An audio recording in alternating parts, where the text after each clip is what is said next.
的，老板。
喂，兄弟，有烟吗？我没带。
暴露了，开始行动！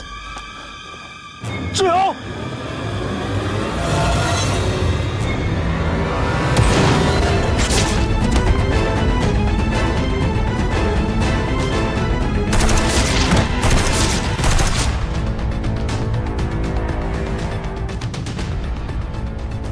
进来。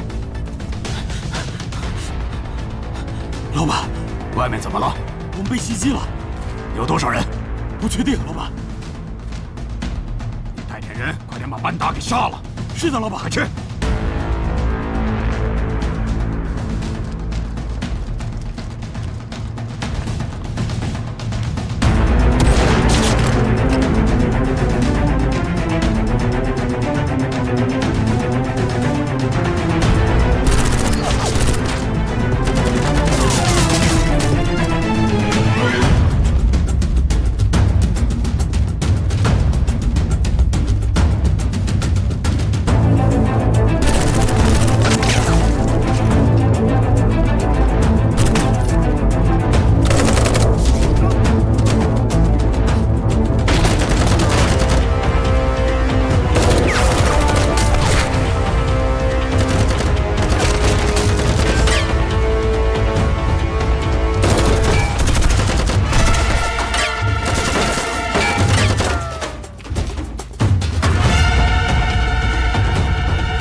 班达，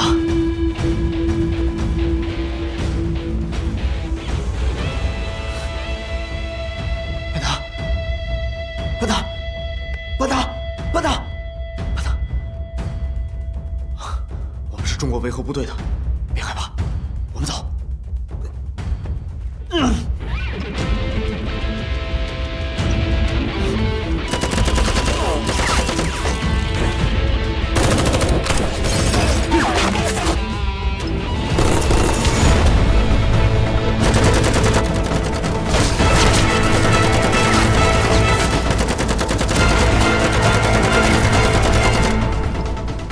抓住他们！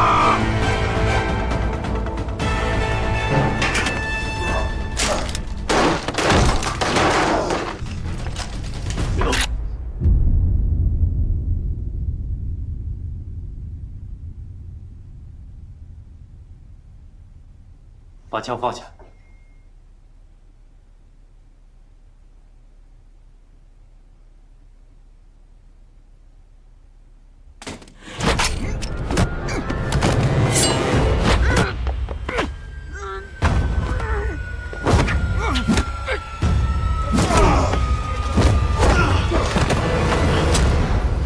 你要再动的话，我就开枪了。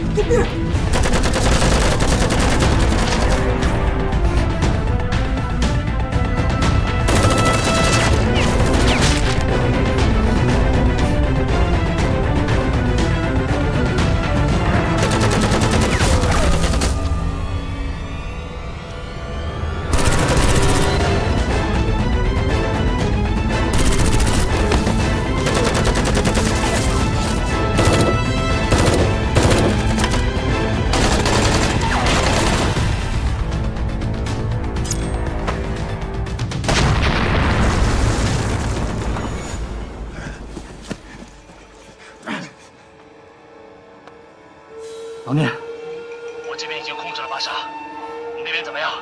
我们已经找到班达了，但敌人太多，需要点时间。好，我知道了，我先把巴沙送出去，一会儿就过来支援你。等着我。收到，收到。走，快！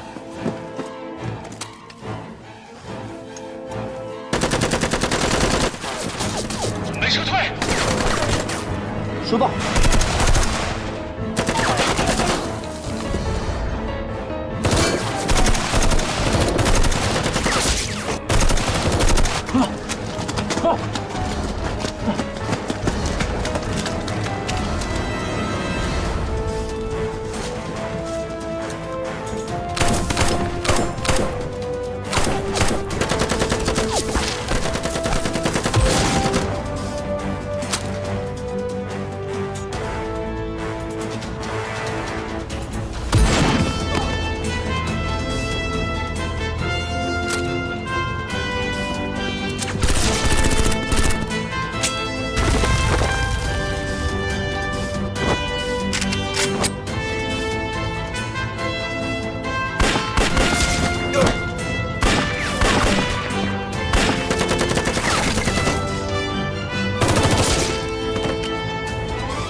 在车上扣着呢。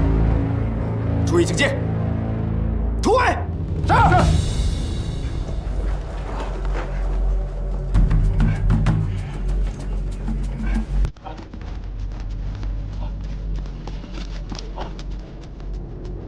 老毕，到。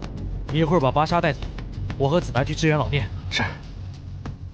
注意安全。是。子楠，去支援老聂。走。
出去，走！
老宋，准备好了吗？马上开始。放心，没问题。他有些昏迷，我得让他清醒清醒。那你悠着点，别出事儿。好的。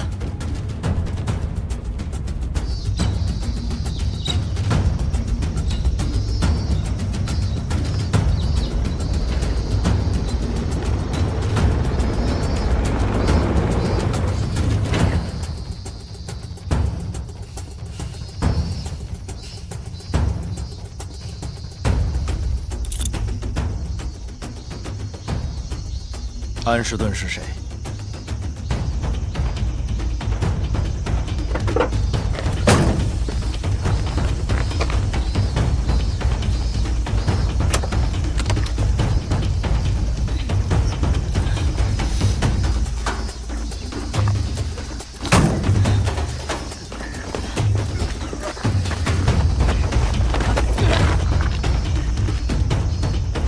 犯事的究竟是谁？你们该死的中国人！你们不能把我怎么样！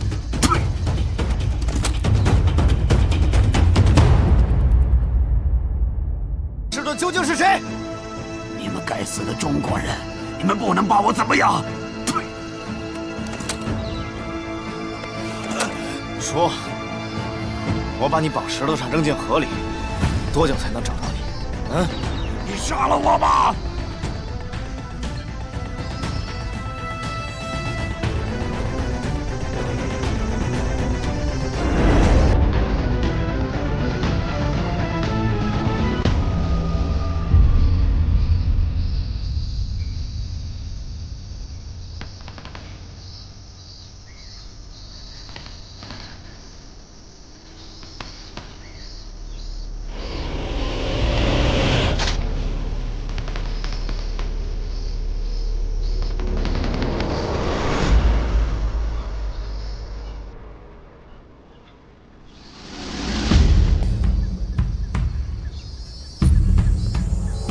老聂，行动成功，我马上带他去跟你会合。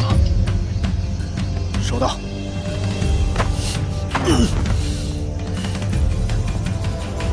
走，老宋，你这是谁啊？我已经把照片给牧羊传过去了，他是阿明卫队的队长，叫德鲁。阿明。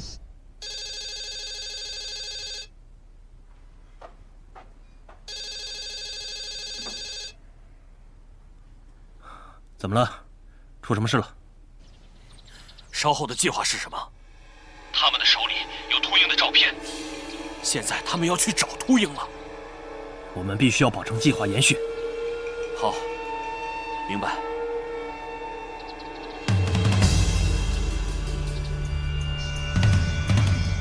这条鱼可不小。我已经跟营里汇报过了，营里说赶快把他带回去。欧阳女士也会出面跟鲁尔沟通的。好，上车吧。走，走。哎，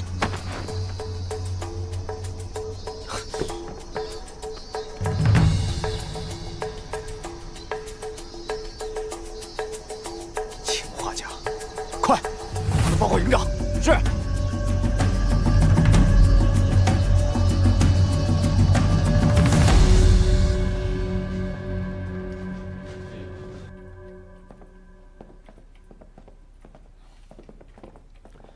营长，教导员，来了，坐。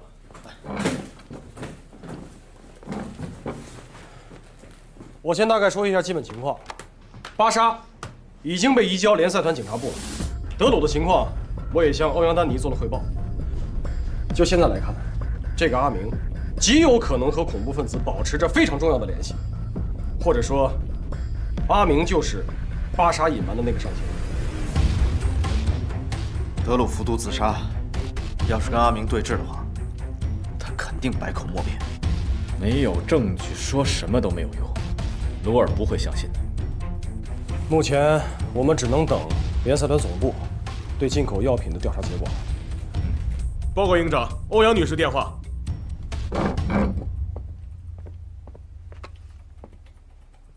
欧阳女士，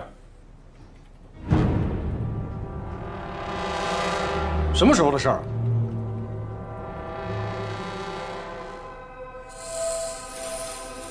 好，明白。中国维和步兵营一切听从联赛团总部的安排。怎么说，老高？形势不容乐观啊！政府军决定明天破晓，强攻难民营。什么？小将，到！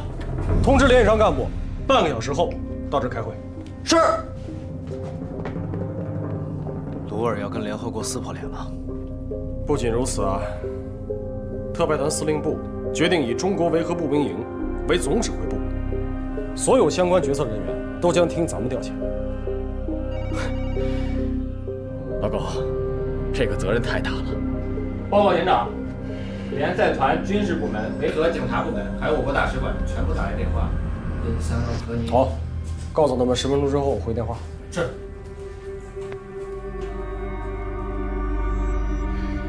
现在最直接的问题是保护好难民。昨天下午，鲁尔下达第175号命令，宣布丹城全面戒备，封锁道路，并且有目击者称，他们看到很多坦克出入，并且有大量的政府军进入丹城。而且今天0时，丹城开始实施空中管制，除政府军飞机以外，所有飞机禁止飞行。为了广大民众的安全，请不要肆意外出。下面请看现场传来的报道。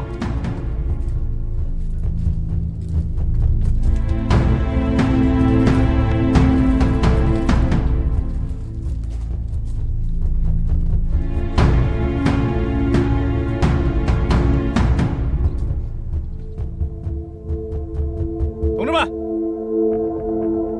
大家都看到了，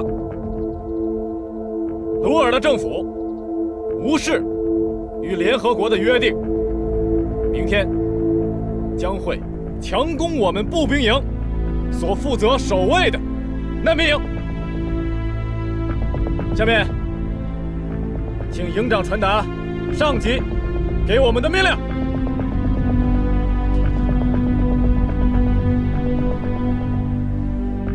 同志们，现在联合国正在通过外交，希望解决此次争端。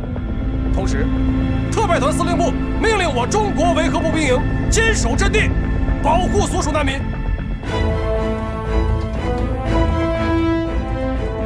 全体都有命令！各连长、特战队带领所属人员构筑防御工事，保障人员备齐器材食材，今晚连夜备战。是。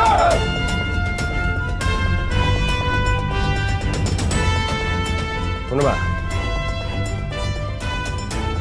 饭后给家里写封信吧。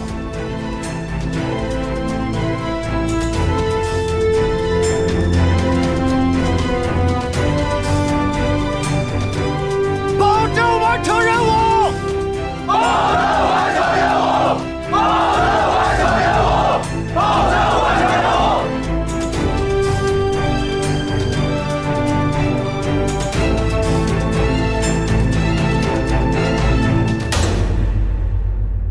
终究还是来了。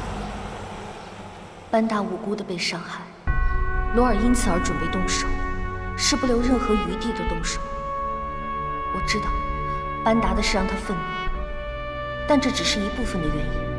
更重要的是，他作为一个政治家的嗅觉，他知道这次的事是他血洗难民营、永久性的铲除马努特最好的机会。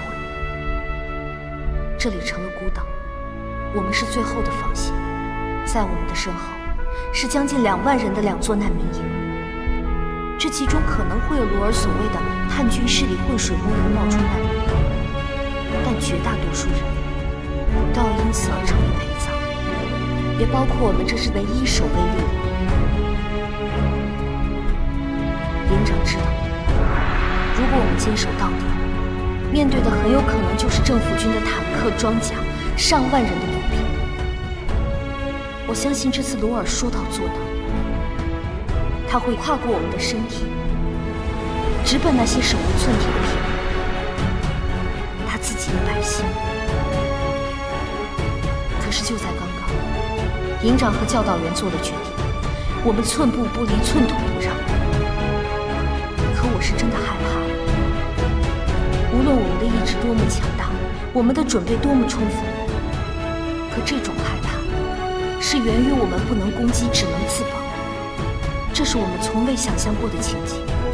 我已经看到了政府军坦克巨大的炮口，黑洞一般，让人胆寒。可我们依然不会动摇。营长的一句话是所有人准备赴死的决心。他说：“我们就眼睁睁地看着身后那2万人成为鲁尔的炮灰吗？”不需要回答，也不需要疑问。中国人民解放军在保家卫国的同时，也会尽可能地保护所有手无寸铁的无辜的人民。唯有如此，我们才配得上叫做和平之时。如果我们的鲜血能让鲁尔停下屠杀的脚步，我想我们每个人都已经准备好了随时殉道。可是，只有这样，才是迈向和平的道路。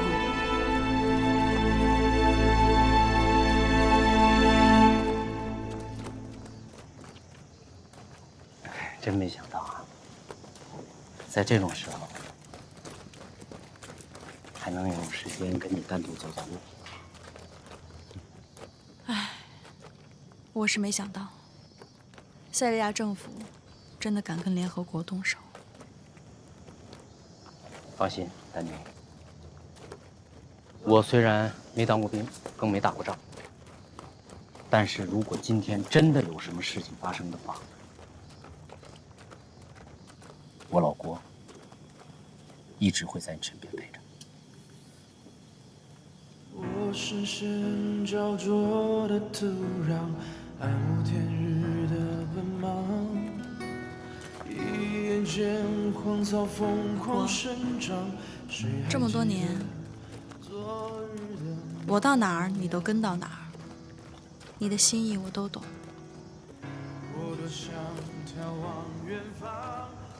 谢谢。其实啊，都是我的错。自从离婚那天起，就是我的错。一个男人能让你自己的妻子提出来跟他离婚，这就注定是他的错。所以，我要用我的一生去弥补这个错。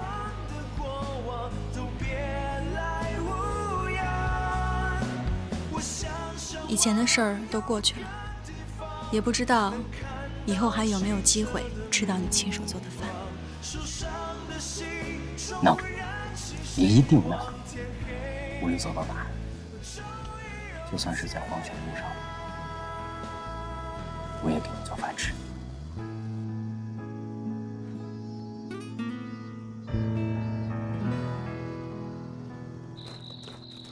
高营长。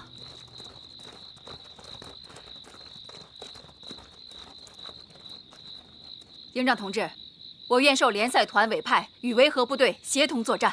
好的，营长，感谢，辛苦了。同志们辛苦了，多余的话我不说了，情况都了解，就一句话，有没有信心？有。中国医疗队是中国军人，所以我们必须和你们在同一条战线上战斗。好的，院长。同志们，数个小时之内，我们会有一场硬仗。我们身后的悠悠 house 里，全部都是手无寸铁的老百姓。我们作为军人，作为中国军人，不能丢下他们不管。在国内，我们本来就是一个战壕的战友，在塞利亚，我们更是要同进退。我愿医护人员全部听你调遣。好的，院长。叶峰，到。这样，你带队，全权负责保护医务人员人身安全。是。你们跟我来吧。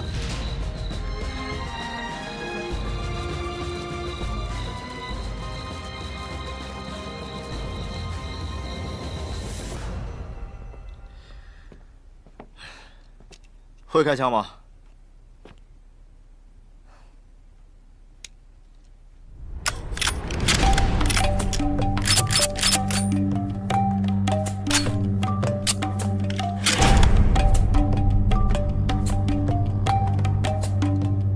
还挺厉害。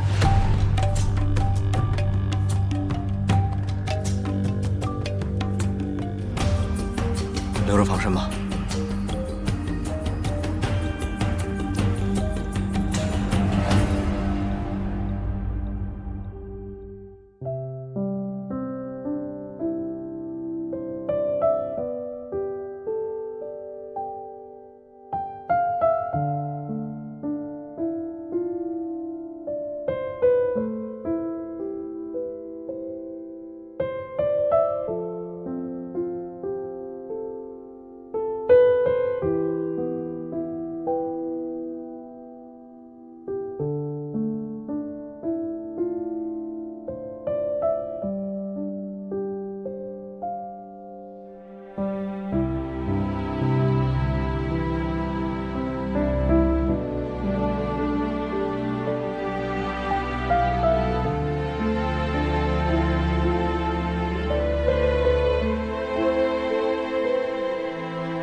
教导员，我写完了。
哥，我心里有句话，一直都想跟你说。不用说。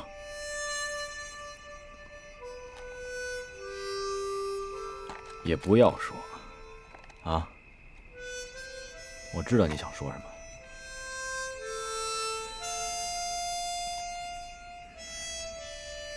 得说。要不我自己过不去那个坎儿。你个大小伙子，20多岁，什么坎儿不坎儿的？73、84那才叫坎儿呢。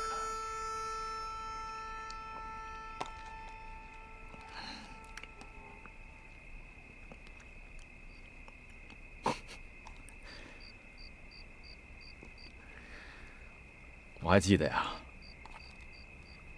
我刚把你从那个废墟里刨出来的时候。也这德行，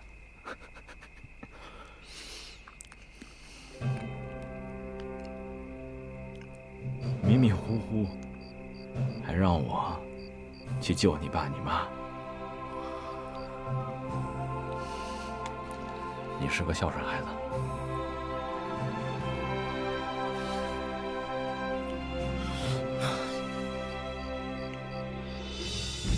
我绝对忘不了。08年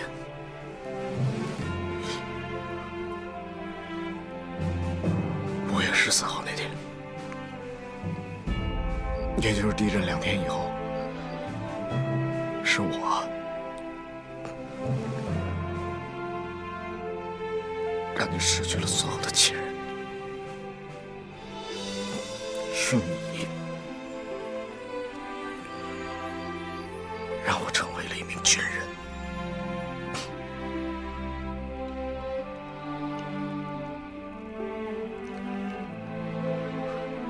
这辈子我都还不起，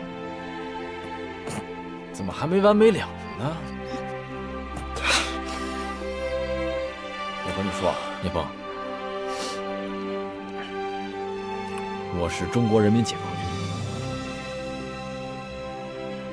救你是我的职责，不管是谁，那个时候我都会去救。聂风，你呀，你不要因为这件事情而内疚。对于我家人的死，谁都无能为力，和你没有任何关系。有，你这孩子就是轴。聂风，我告诉你，我挺知足的。我至少，我见了我亲人的最后一面，我至少把他们给安葬在我给他们选的墓里。你想想有多少人？几万人，自己亲人都不知道在哪儿。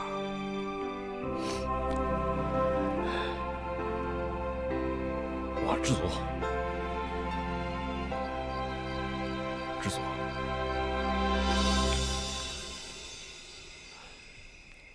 要照你这么说，我也知足。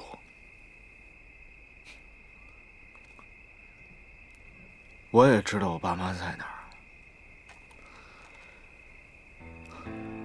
但是光说知足没用。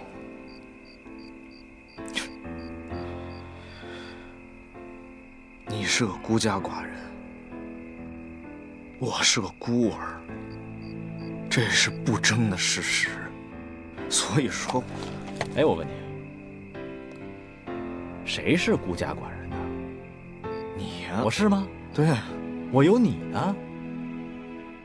谁说你是孤儿啊？你有我呢。我告诉你，聂风，要学会放下。10年了，我看着你慢慢的从一个大男孩，一点一点的，有点老爷们样了，一点一点的，从莽撞少年变成一个稍微有点沉稳的男人了。我很开心，我很知足。你放下挺多的了，但是对我这个对不起这3个字，你怎么就放不下呢？咱俩就是伴儿，你替我家那6口活着呢，我就替你爸你妈活着呢。对，咱俩就是伴儿。这遗书啊，不是给别人写的，咱俩是给对方写的。为什么什么都没写啊？因为都知道对方想写什么。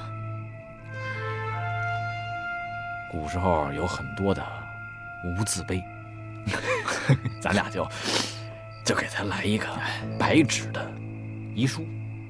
对，但是话说回来啊，哥，你呢，给了我这条命，我来到塞利亚，来到这个地界上，我就是要用你给我的命，保护更多人的命。即使这个情我还不起了，但是我心里舒坦。那么多战士，每天看着你这样，都不知道为什么对我这么好。我也跟谁都没解释过，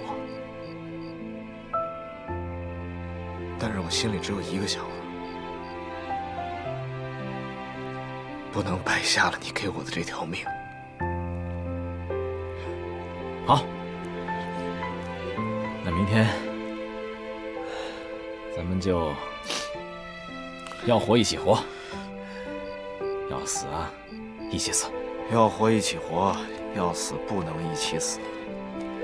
你可记住了啊！大事上都听你的，小事上你得听我的。咱们明天真要是动起手来，你就得站在我后边。你知道为什么吗？你听我说，你不要跟我犟。你站在我后边的主要原因就是，如果我真的要是牺牲了，你得替我活着，你知道吗？如果我们都平安，那就一起醉一场。我答应你，明天我一定往你后边，行了吗？行，来，咱俩干一个，用花生米，来，干一个，一言为定啊！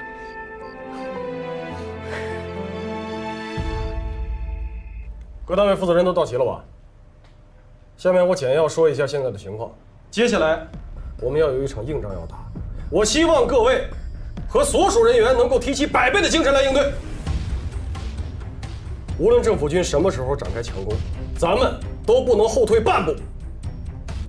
要知道，我们现在不光只是中国维和步兵营，而是代表了联合国维和部队和中国人民解放军双重的身份来执行这次任务。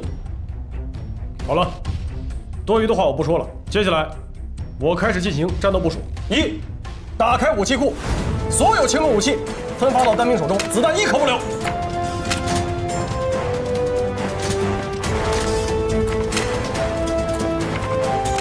2，所有人员按照作战计划进行详细的部署，东西两面由1连负责，南北两面由2连负责，是否明白？明白。好，第3，营区所属的医院全员上阵，随时准备战地救援。说到这儿，我强调一点，所有战斗分队的人要务必保护好医护人员，是否明白？明白。第4，后勤保障分队炊事班要切实做好后勤保障工作，兵马未动，粮草先行，要明白你们所担负任务的重要性。作战计划部署完毕，最后我再强调一点，各单位负责人，我希望这场战斗过后，咱们全营几百号的兄弟，要一个不落的全部安全带回家。完毕。保证完成任务。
来，你们几个把这汤分了，一定要保证每个人喝上它一碗，注意安全，别弄洒了。是。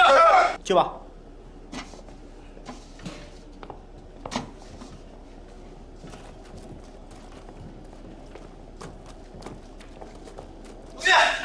快！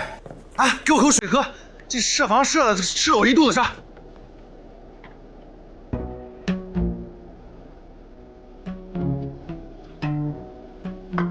快！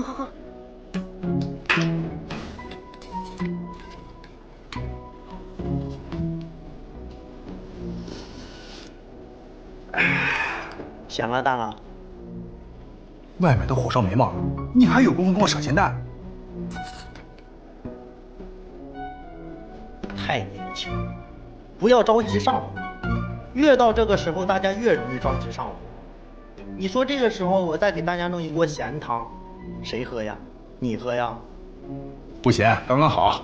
哎，要不是因为我知道他们能做这么好，开玩笑呢。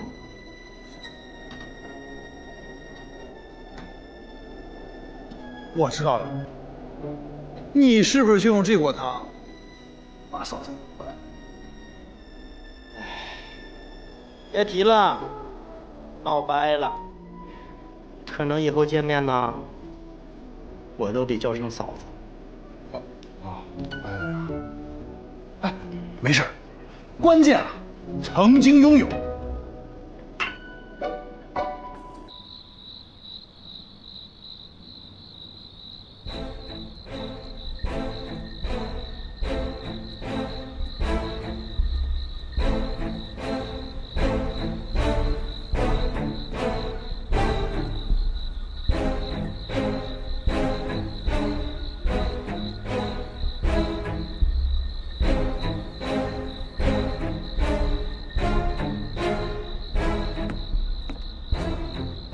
指导员，怎么样？怎么样？有什么情况吗？一切正常。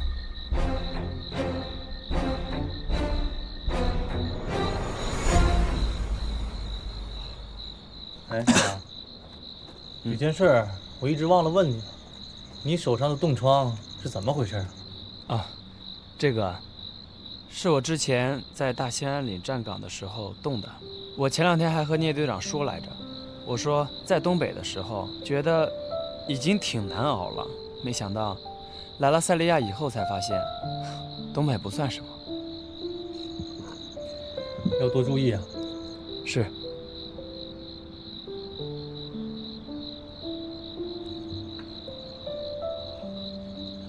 牧阳，你怎么了？感觉今天状态不是很好，没休息好。这样，牧阳，你先回去休息，这班岗我替你站。不用了，指导员。现在营里正是缺人手的时候，我不能离岗休息。你放心吧，现在是我轮班调整时间，没事的，我帮你站。指导员，别说了，听我的，这是命令，去吧。是，谢谢指导员。去吧。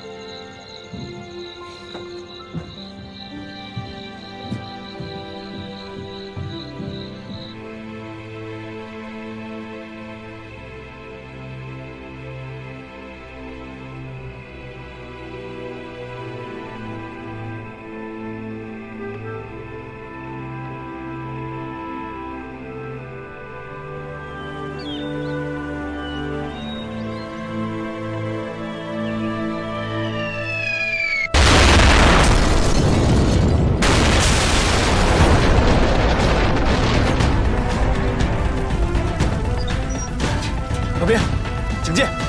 我去救火，你小心！全体都有！政府军已经开始冲击我们的外围防线了，榴弹已经落入我们的营地。步兵营所有战士迅速各就各位，加强警戒，死守营地，绝不能让政府军踏进我步兵营半步。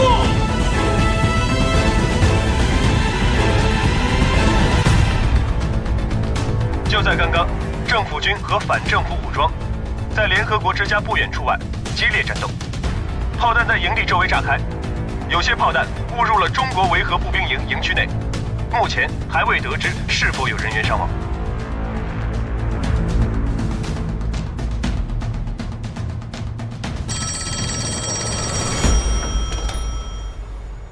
欧阳小姐，我方人员进一步调查了安士顿名下的瑞士银行账户，发现了多笔转入单城本地银行的转账，其中几笔数额较大。经过调取此前的监控录像，我们发现取款人正是塞利亚恐怖分子巴沙。也就是说，安士顿的确是巴沙的上线。现在就将所有的证据传给鲁尔总统，并请对方在收到证据以后立刻回电给我。明白了。哦，还有，等一下，请继续调查，直到明确安士顿的真实身份。好的。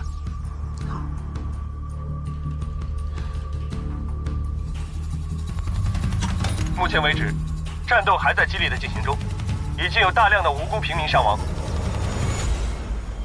我方在单城各战区已经取得优势，除了少数叛军还在负隅顽抗之外，其主力已经开始全面溃败。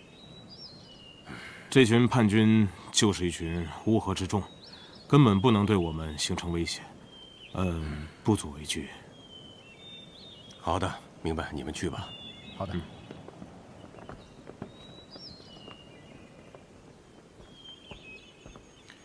总统先生，是你把消息传出去，说政府军今天要强攻难民营吗？总统先生，我不知道事情的真实情况，但我们的确发现了在难民营里的反政府军叛徒。难民营已经成为了藏匿罪犯的老巢，是一个巨大的安全隐患。如果我们再不围剿的话，你说的没错，难民营的隐患一定要消除。但是我们要注意处理的方法，毕竟那里是联赛团的驻地。总统先生，如果那里真的是联赛团的驻地的话，班达小姐根本不会被恐怖分子所绑架。正因为她被恐怖分子绑架了，所以那里根本就是无法之地。你说的也不是没有道理。但是我要先和中国的维和部队正式的谈谈，让他们放弃驻守难民营。记住，绝不能擅自动用武力。好的，总统先生。你看这个5号地狱和这个。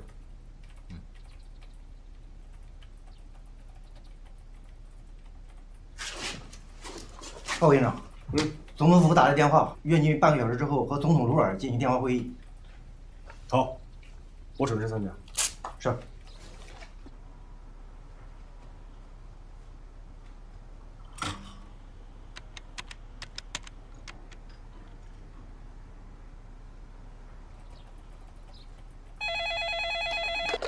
喂，高营长。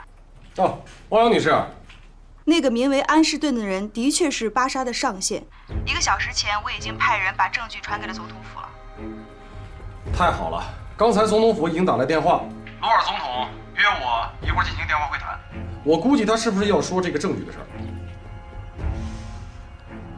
但是，我有一个不太乐观的预感，因为直到现在，总统府那边还是没有给我任何的回应，所以很有可能，总统那边没有收到任何的证据。我明白了，你的意思是说，巴沙交代的那个上线，也就是安插在总统府内的间谍，很有可能提前获得或者是销毁这个证据。对，所以你和鲁尔的会谈未必会顺利。我目前的想法是把证据传给你们步兵营，然后由你在会谈中试图去说服总统，暂时停止战斗。这样我们可以进一步根据证据调查安士顿的身份，查出班达事件真正的凶手。好，我明白了，我试试吧，尽量说服鲁尔总统。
老宋，政府军的所有火力全都指向营内，步步逼近。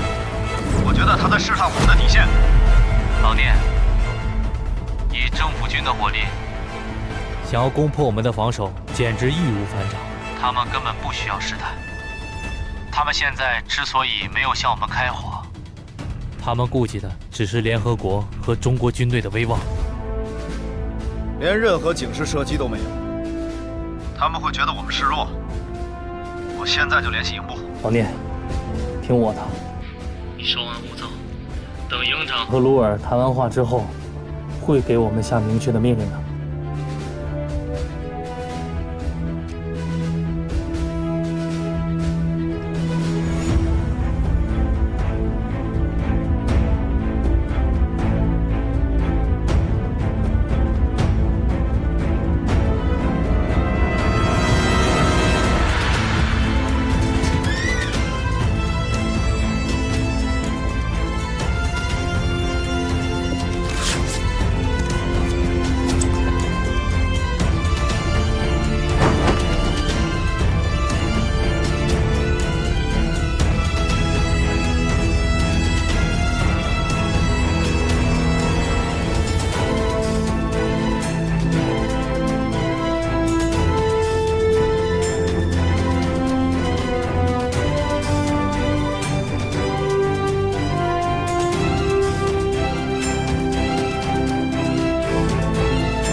总统先生，您快看，现在中国维和步兵营的营地里面，全部都插上了中国国旗。这也就是说，中国维和部队这支军队现在不再代表联赛团了，这也就意味着我们可以进攻他们了。你觉得这是好消息吗？营地的周围全都是国旗，如果现在我们进攻，就是跟中国政府对着干了。不行。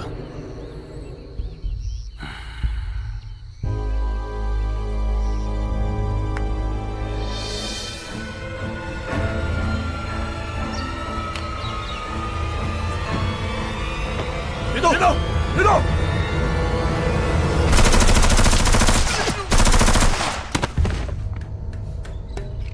老边什么位置？听声音，应该是地区方向。地区，你那边什么情况？报告，地区巡视正常，安全。收到，保持警戒。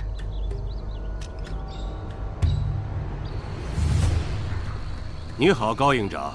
总统先生，我打给你只有一个目的，就是明确告诉你们，你们不要挡在政府和国家叛徒之间，这样做毫无意义。